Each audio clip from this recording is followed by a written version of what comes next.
Hello friends, the last episode ends with Mike and Takemichi meeting face to face. They are both ready to fight. Chifuyu is ready to fight with Mochi. Hakai wants to revenge Haitairan for Takemichi. Everyone sees Hanma. Payan doubts whether they win, but Takemichi makes a pep talk that inspires them and go to attack. Well, let's find out what happens next. Let's get started. It's evening, the gangs have gathered and are ready to fight. Takemichi is aimed at Mikey and Mikey doesn't even care, and they charge to attack. Kantomenji gang also doesn't doze off and runs towards them. Mikey says to himself about what an idiot can Takemichi be. Why would the weakest loser like him charge first in a suicide attack like this? Takemichi is determined, but the team is done for if their leader falls. He knows that very well. Kakuchi also calls him a dumbass, and Takemichi yells at him to get out of his way, and Kakuchi strikes a powerful blow to Takemichi's face. Everyone is in shock. Kakuchi yells that his fight is already over. Yeah, Takemichi doesn't feel well of that punch, however, his eyes suggest otherwise.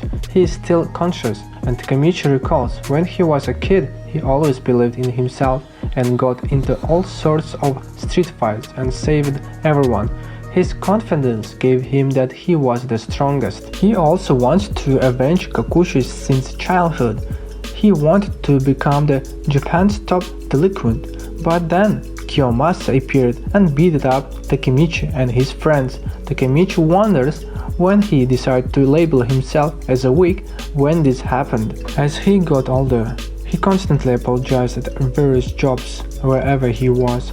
His career didn't go well. He gave up even before fight. He didn't even try to change everything. And the day when Akun pushed Takemichi in front of a train, and a moment before the collision, he traveled to the past when he met Hina. Takemichi has already regained consciousness. The spark in his eyes have already disappeared. His head stopped bursting.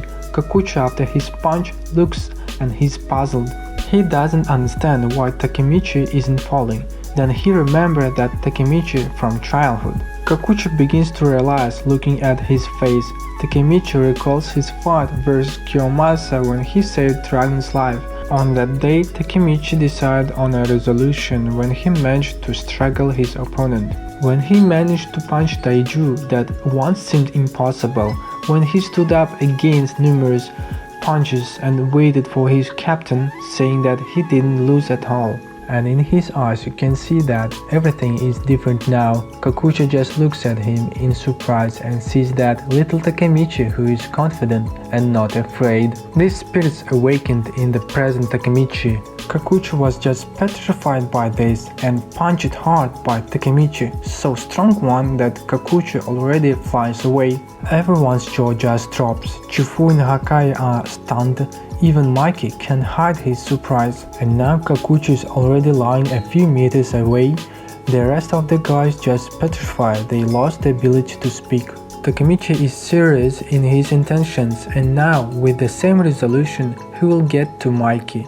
Mikey became even more serious about him, and the inscription below tells us that the battle begins with Takemichi's first punch.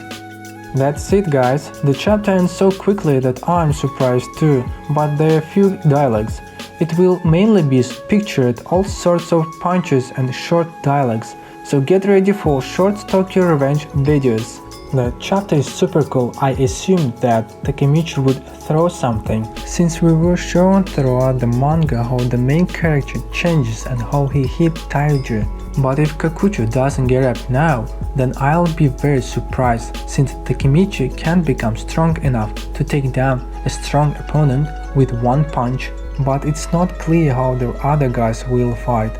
Well, we'll see. Don't forget to subscribe, like and share your thoughts in the comments below. Vision Manga was with you today. See you soon.